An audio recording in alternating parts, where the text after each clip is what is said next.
Supreme court ने 1 फरवरी को budget पेश करने की केंद्र सरकार की तैयारी को हरी झंडी दिखा दी। विपक्षी दलों ने याचिका देकर ये कहते हुए बजट की तारीख टालने की अपील की थी कि 5 राज्यों में वोटिंग शुरू होने से ऐन पहले आने वाले बजट में सरकार लुभावनी योजनाओं का ऐलान कर सकती है। Chief justice J.S. Khehar, justice N.V. Raman और D.Y. चंद्रचूड़ की बेंच ने कहा कि ऐसा एक भी उदाहरण नहीं जिससे कहा जा सके कि बजट से चुनाव में मतदाताओं की सोच प्रभावित हो सकती है। सुप्रीम कोर्ट में विपक्ष की याचिका खारिज होने के बाद सोमवार देर शाम चुनाव आयोग की ओर से बजट को लेकर कुछ शर्तें सामने आई, जिनके मुताबिक यूपी समेत जिन 5 राज्यों में चुनाव है वहां को लेकर अलग से योजनाओं का ऐलान नहीं किया जाए। ये भी कहा गया है कि बजट भाषण में इन राज्यों से जुड़ी उपलब्धियों का अलग से जिक्र नहीं किया जाए।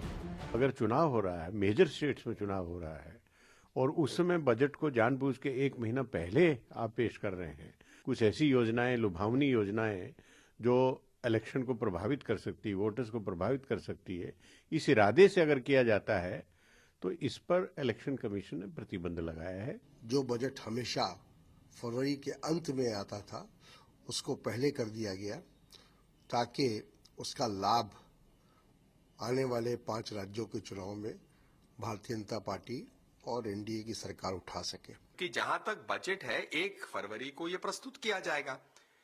माननीय सुप्रीम कोर्ट ने इस बात को स्वीकारा नहीं कि बजट पे रोक लगनी चाहिए। जहां तक चुनाव आयोग की बात करे, उन्होंने कहा इन राज्यों तक कोई ऐसी स्पेसिफिक बात नहीं कही जाए। वैसे भी जो बजट है वो पूरे देश के लिए होता है और बजट में वो सारी बातें होती जो पूरे देश की अर्थव्यवस्था को लेकर महत्वपूर्ण है, उसका एक हिसाब होता है। तो ये इन राज्यों तक तो केंद्रित है नहीं।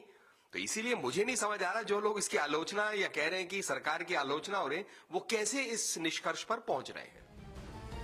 पूर्व मुख्य चुनाव आयुक्त S.Y. कुरैशी का कहना है कि आयोग हर हाल में स्वतंत्र और निष्पक्ष चुनाव के लिए प्रतिबद्ध है, इसलिए उसके दिशा निर्देश के और कोई मायने नहीं निकाले जाने चाहिए। इलेक्शन कमीशन का जो इंस्ट्रक्शन है बड़ी क्लियर है, साफ साफ उन्होंने कह दिया कि भाई 5 स्टेट में आप अपनी अचीवमेंट के गुणगान नहीं करें और नए अनाउंसमेंट पर न करें और बाकी जो कहना करें। तो ये तो बिल्कुल साफ है, क्लियर है उनका इंस्ट्रक्शन। मुझे यकीन है कि गवर्नमेंट उसको पालना करेगी।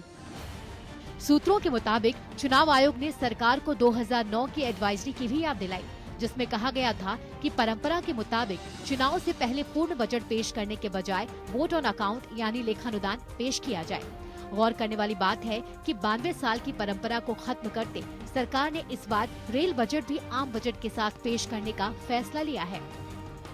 दिल्ली से अंबुज पांडे के साथ ब्यूरो रिपोर्ट APN।